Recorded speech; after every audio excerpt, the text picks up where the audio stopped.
በወጣቶች ስፔሻሊ ደግሞ በሴቶች በጣም ተመራጭነት ያላት አሪፍ መኪና ነው። ባትሪ ፓካቸውን ስናየው የተሻለው የቢዋይዲ ሴጉል ነው። ነገር ግን የሚሄዱትን ኪሎ ሜትር ስናይ ደግሞ የዊሊንግ ቢንጎ የተሻለ ነው። ቢዋይዲ ሴጉል $11800 እየተሸጠ ሲሆን ዊሊንግ ቢንጎ ደግሞ እስከ $11300 ድረስ እየተሸጠች ትገኛለች። ሰላም ተመልካቾቼ፣ ለዛሬ ቪዲዮአችን የመረጥናት አነስ ብላ ለቤትም ስፔሻሊ ደግሞ ለስራም በጣም አሪፍ የሆነች መኪና ነው። እንደሚታወቀው በሀገራችን ከቅርብ ጊዜ ወዲህ ኤሌክትሪክ መኪኖች መስፋፋት ከጀመሩበት ጊዜ ጀምሮ ብዙ የተለያዩ ብራንድ ያላቸው መኪኖች ቢኖርም ሀገራችን ውስጥ በጣም ከምናያቸው አነስ ካሉት መኪኖች ቢዋይዲ ሴጉል አንዷ ነች። ከዛ ወረድ ሲልም ደግሞ እንደ ቻንጋኒ ስታር የመሳሰሉ መኪኖች፣ ነገር ግን በብዛት ሀገራችን ውስጥ ባናያትም ለዛሬ ቪዲዮአችን የመረጥናት እቺ መኪና እንደውም እውነት ለመናገር እኔ አይቻት አላቅም። የምር ፕሮሞት መደረግ ያለባት መኪና ነች። አይ ሆፕ ከዚህ በኋላ በስፋት እናያታለን ብዬ አስባለሁኝ። እቺ መኪና ዊሊንግ ቢንጎ ትባላለች። አምራቿም ዊሊንግ የተባለ ካምፓኒ ነው። ሀገራችን ውስጥ በኤሌክትሪክም በነዳጅ መኪኖችም ዘርፍ በደንብ አለ። የነዳጆች ስፔሻሊ የታክሲ አገልግሎት ሲሰጡ በስፋት እንመለከታቸዋለን። እቺ መኪና የምትወዳደረው ከቢዋይዲ ሴጉል ጋር ነው። በአቅምም በዋጋ ደረጃም ኦልሞስት ተቀራራቢ የሆነ ነገር ነው ያላቸው። ስለዚህ በተወሰነ መልኩ ሁለታቸውን እያነጻጸር እናያቸው። እንደሚታወቀው ቢዋይዲ ሴጉልም በሁለት የባትሪ አማራጭ አላት።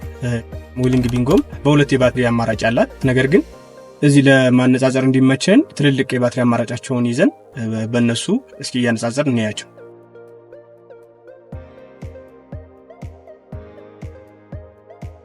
በመጀመሪያ እንዲሁ ከዲዛይናቸው አንፃር እናያቸው።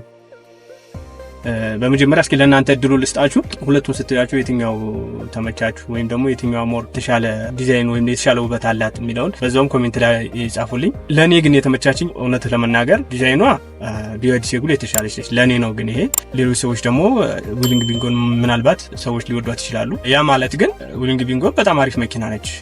በጣም ቆንጆ ዲዛይን ያላት አሪፍ መኪና ነች። እንደውም በብዛት በወጣቶች ስፔሻሊ ደግሞ በሴቶች በጣም ተመራጭነት ያላት በጣም ብዙ ሰዎች የሚመርጧት አሪፍ መኪና ነች።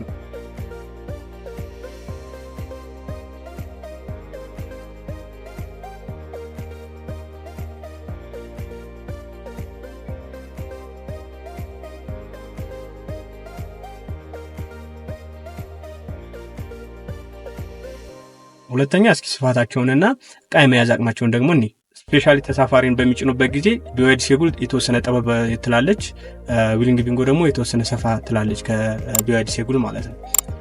ሌላው ዕቃ ከኋላ ስትጭን ነው።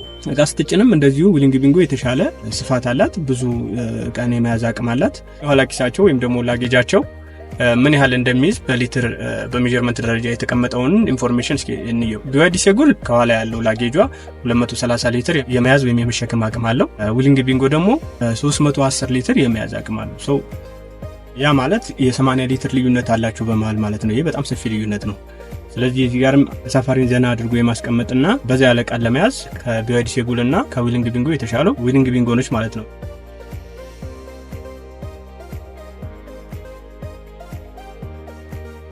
እስኪ ደግሞ የባትሪ ፓካቸውን ወይም አቅማቸውን እንየው እስኪ ልዩነቱ። እዚህ ጋር ቢዋይዲ ሴጉል 38.9 ኪሎዋት አወር ባትሪ ሲኖራት ዊሊንግ ቢንጎ ደግሞ 37.9 ኪሎዋት አወር ባትሪ አላት። ያ ማለት በ1 ኪሎዋት አወር ባትሪ ልዩነት አላቸው። በ1 ኪሎዋት አወር ቢዋይዲ ሴጉል ትበልጣለች።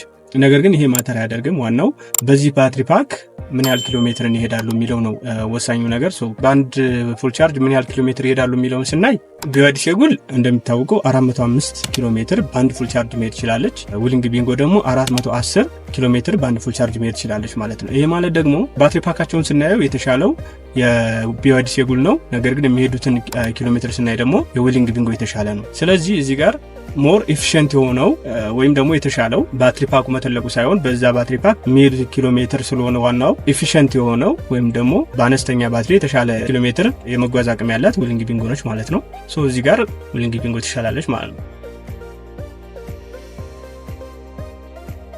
ሌላው ፍጥነታቸው ነው። የሁለቱም ተመሳሳይ ነው። 130 ኪሎ ሜትር በሰዓት መጓዝ ይችላሉ፣ ከፍተኛ ፍጥነታቸው ማለት ነው።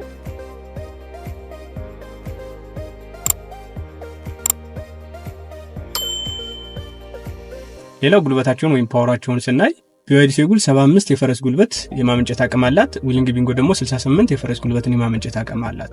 እዚህ ጋር የተሻለ አቅም ወይም ደግሞ ጉልበት ያላት ቢዋይዲ ሴጉል ነች። ስለዚህ ከፈረስ ጉልበት አንፃር ወይም ደግሞ ከፓወር አንፃር ስናየው የተሻለው የቢዋይዲ ሴጉል ነች ማለት ነው። ኦኬ እሺም ሁላችንም ባንሆንም አንዳንድ ጊዜ ከለር በጣም ማተር ያደርጋልና መኪኖችን ከከለር አንጻር ብዙ ሰዎች ይሄን ከለር አልወደውም ይሄን ከለር ነው የሚመቸኝ ምናምን የሚባል ነገር አለና ከከለር አንጻር የቢዋይዲ ሴጉልን እንኳን እናውቀዋለን በደንብ። ምናልባት ዊሊንግ ቢንጎን አይተናት ማናቅ ከሆነ እንጂ ለማነጻጸር ሳይሆን ለማየት ያክል የሁለቱን የከለር አማራጫቸውን እንይደው።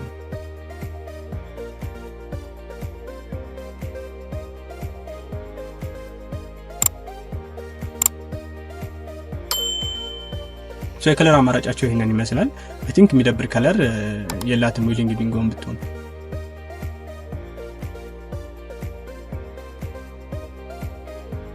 የመጨረሻውና ዋናው መቼም ይሄን ሁሉ ካልን በኋላ ስለ ዋጋቸው መጠየቃችን አይቀርም፣ ወይም ደግሞ ዋጋቸው ምን ያህል ነው ማለታችን አይቀርም። ስለዚህ ከዋጋ አንጻር ስናያቸው ከረንትሊ በቻይና ማርኬት ቢዋይዲ ሴጉል $11800 እየተሸጠ ሲሆን ዊሊንግ ቢንጎ ደግሞ እስከ $11300 ድረስ እየተሸጠች ትገኛለች ማለት ነው። ስለዚህ የ$500 ልዩነትም ቢሆን ስቲል አሪፍ መኪና ሆና በተወሰነ መልኩ የዋጋ ቅናሽ ያላት ወይም ደግሞ በቃ መወዳደር የሚችሉ ተቀራራቢ የሆነ አቅም ጉልበት ያላቸው መኪኖች ስለሆኑ ከተማችን ውስጥ የሚነዱት መኪኖች አንድ አይነት ከሚሆኑ በተወሰነ መልኩ ዳይቨርሲፋይ የሆኑ ወይም ደግሞ ትንሽ የተለያዩ ቢሆኑ አይ ሆፕ ከዚህ በኋላ ገበያ ላይ እናገኛታለን ብዬ አስባለሁኝ።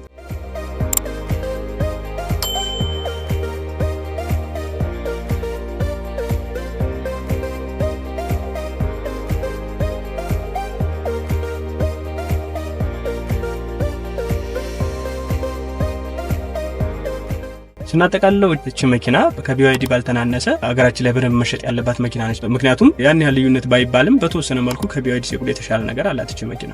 በዋጋም ቢሆን እንደውም ትንሽ ትቀንሳለች። በተረፈ ደግሞ የእናንተን አስተያየትና ሀሳባችሁን ኮሜንት ላይ አሳውቁኝ። ስለዚህ የዛሬው ቪዲዮ ይህንን ይመስላል። በቀጣይ ቪዲዮ እስከምንገናኝ ድረስ መልካም ጊዜ። ቻው።